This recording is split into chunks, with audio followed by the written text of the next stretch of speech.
Network तोड़ा गया है। पुलिस ने आईएसआई स्लीपर सेल के 2 एजेंट को पकड़ा है। पहलगाम अटैक से पहले रची थी बड़े आतंकी हमले की साजिश। एजेंट के पास से कई खुफिया डॉक्यूमेंट बरामद हुए। पाक हैंडलर के संपर्क में थे गिरफ्तार जासूसों ने पाकिस्तान में ट्रेनिंग भी ली थी और अब पाकिस्तान भागने की फिराक में थे। दिल्ली के होटल से अंसारुल मियां अंसारी को गिरफ्तार किया गया है और ये नेपाल का रहने वाला था। कतर में कैब चलाता था अंसारुल मियां अंसारी। कतर में ही आईएसआई हैंडलर के संपर्क में आया था ये जासूस। आईएसआई ने गोपनीय दस्तावेजों की सीडी बनाकर पाकिस्तान भेजने को कहा था। दिल्ली के होटल से अंसारुल मियां अंसारी गिरफ्तार हुआ। बताया जाता है ये नेपाल का रहने वाला था। आदित्य मेरे साथ इस वक्त जुड़े हुए हैं। आदित्य, एक तरफ तो नेटवर्क ज्योति के नेटवर्क को अभी डिकोड किया ही जा रहा है। अब अंसारुल अंसारी भी पकड़ में आता है, इसके साथ एक और शख्स पकड़ में आता है और ये है नेपाल का जो भारत के होटल में पकड़ा जाता है। ये एक बड़ा नेटवर्क समझ में आ रहा है। क्या जानकारी इस बारे में? जी राजीव, देखिए, एक तो बहुत जानना बेहद जरूरी है कि पाकिस्तान नए नेटवर्क के ऊपर में काम कैसे कर रहा है। इसके पुराने जो नेटवर्क थे वो ज्यादा जो है ध्वस्त हो चुका था, ज्यादा चलने वाला नहीं था। इसकी वजह से नया तरीका, नए वॉरफेयर के रूप में वो इस्तेमाल कर रहा है। इसमें भारत के ही लोगों का इस्तेमाल करके वो जो है इस तरीके से पहले के समय में भी जो पब्लिक कनेक्ट होता था जासूसी के लिए वो पहले के समय में होता था, लेकिन अब और ज्यादा आसान हो गया है क्योंकि इंटरनेट आ गया है, मोबाइल फोन आ गए हैं और गैजेट जो है तरह तरह के आ गए हैं, जिसके बाद और आसान हो गया। अब समझते हैं कि ज्योति का नेपाल कनेक्शन किस तरीके का है और अभी जो आईएसआई का एजेंट दिल्ली से पकड़ा गया उसका भी नेपाल में घर बताया जा रहा है। पुलिस जो है अब जैसे कहा गया था कि ऑपरेशन सिंदूर जारी रहेगा, यानी कि एक तो बॉर्डर पार जो ऑपरेशन किए गए थे वो तो रहा है, लेकिन एक ऑपरेशन भारत के अंदर भी चल रहा है कि किस तरीके से पाक जो परस्त लोग हैं यहाँ पर भारत में वो किस तरीके से यहाँ रह रहे हैं, किस तरीके से भारत के लिए जासूसी कर रहे हैं। और ये ऐसे लोग हैं जिसकी नजर किसी पे नहीं जाती, बहुत ही आम दिखने वाले लोग होते हैं। किसी को विश्वास ही ना हो कि वो इस तरीके के गतिविधियों में शामिल है। चाहे वो अभी जो हुआ है आतंकी जो नेपाली का रहने वाला है उसकी हम बात कर रही है, ज्योति की हम अगर बात करें ज्योति को देखकर सब ये समझ रहे होंगे कि ब्लॉगर है और ये जो अभी गिरफ्तार हुआ है अंसारी, इसको देखकर कोई ये कहे कि ये कैब ड्राइवर है, नॉर्मल सादा रह रहा है। लेकिन पाकिस्तानियों की यही एक चाल थी कि जो एक गिरोह बना करके इसी वजह से दो जो पाकिस्तानी जो अधिकारी तो भारत से जाने के लिए आदेश दिए गए क्योंकि वो यहाँ रह करके इन्हीं गतिविधियों में शामिल हो रहे थे। तो भी व्यक्ति जा रहा था जो हाई कमीशन में वीजा लेने के लिए, वीजा लेने के बहाने वो फोन नंबर ले लेते थे और आपस में कनेक्ट करके वो इस तरीके का काम करते थे। आपने देखा होगा कि जिस तरीके से ज्योति पाकिस्तान हाई कमीशन के पार्टी में जाती है वहां पर कई ऐसे लोग हैं, कई ऐसे यूट्यूबर्स हैं जो आपको दिखाई देंगे।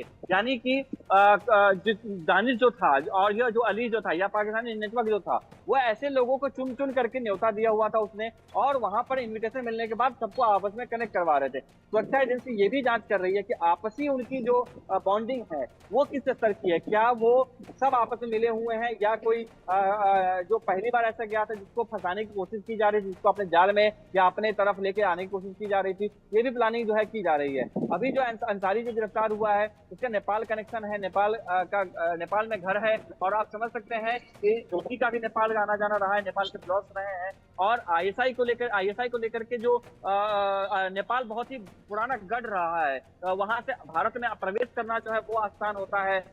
वहां से लोग अंदर आसानी से आ सकते हैं क्योंकि पाकिस्तान भारत में और नेपाल के बीच में एक पारिवारिक संबंध रहा, बेटी रोटी का संबंध रहा है। तो इस वजह से जो लोग हैं वहां से बिना जांच के, बिना किसी बहुत ज्यादा हाई प्रोफाइल चेकिंग के ही आना जाना करते हैं, कोई वीजा नहीं लगता।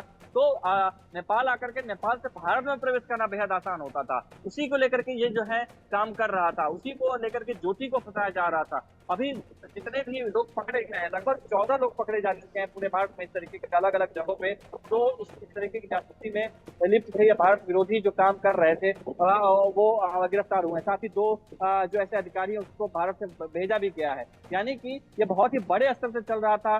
3 महीने से ये 4 महीने से काम ये कर रहे थे यहाँ पे 3 महीने 4 महीने, आप समझ सकते हैं कि पहलगाम घटना से कुछ दिनों पहले ही ये जो पूरी नेक्सस है ये यहाँ पे काम करना शुरू किया था। और ज्योति जो है, ज्योति भी 3 महीने पहले ही वहां गई थी। तो कहीं ना कहीं कुछ ना कुछ कनेक्शन नजर आता है, कुछ शक की गुंजाइश है, जिस वजह से जो सुरक्षा एजेंसी है वो जांच कर रही है और इन सभी का डॉट कनेक्ट करने की कोशिश पूरी तरीके से की जा रही है कि आपसी इन सब में क्या संबंध रहे हैं और क्या आपस में ये जो मिलते रहे हैं या ये सब मिलने का मोटो एक ही रहा है, या कुछ लोग ऐसे भी थे जिसको शुरुआत ही की गई थी फंसाने की। इन सब मॉडल के ऊपर में काम किया जा रहा है।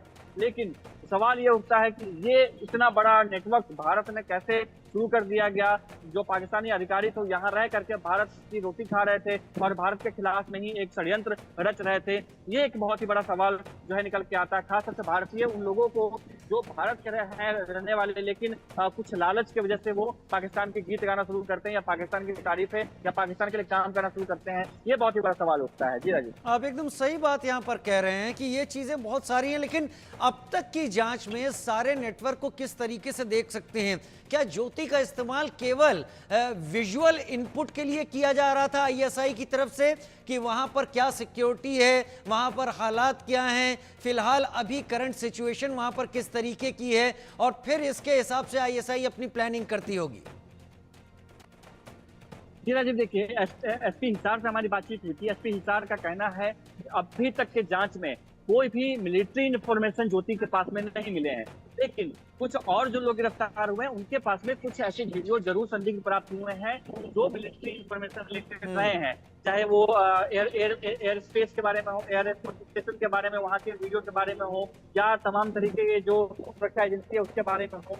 तो हिसार पुलिस और एनआईए और मिलिट्री इंटेलिजेंस कोशिश ये कर रही है कि क्या उनके दोनों के आपस में संपर्क रहे हैं, या जैसे अभी अंसारी को गिरफ्तार हुआ है क्या उसका कॉन्टेक्ट जो है ये रहा है। हालांकि पुलिस ने अभी खुलासा नहीं किया है कि अंसारी और इसके बीच में क्या संबंध रहा है, लेकिन जो सूत्र बताते हैं कुछ न कुछ कनेक्शन है। उस कनेक्शन को एस्टैब्लिश करने के लिए जांच पुलिस कर रही है कि क्या इन सब के बीच में आपस में सहमति है, आपस में जानकारी है। और एक खास बात ये, जिस तरीके से एसपी हिसार ने बताया है कि ज्योति के पास में किसी तरीके से मिलिट्री इंटेलिजेंस की इन्फॉर्मेशन नहीं थी, क्योंकि उसके पास मिलिट्री का एक्सेस नहीं था, वो कोई मिलिट्री ऑफिसर नहीं थी या मिलिट्री के उसके परिवार में भी कोई नहीं था। तो हो सकता है कि इसकी जानकारी बाद में दे पुलिस, लेकिन जांच के घेरे में ये भी है कि क्या कोई मिलिट्री इंटेलिजेंस की जानकारी है। और दूसरी बात, वो जो इसका इस्तेमाल कर रहे थे पाकिस्तान इसका इस्तेमाल उसी तरह वीडियो इंफॉर्मेशन के लिए कर रहे थे, मैपिंग के लिए कर रहे थे। इस तरीके से डिटेल वीडियो बना रही थी। वो दो तरीके की वीडियो बना रही थी, एक वीडियो वो जो अपलोड कर रही थी और एक वो वीडियो वो जिसको प्राइवेट रख रही थी।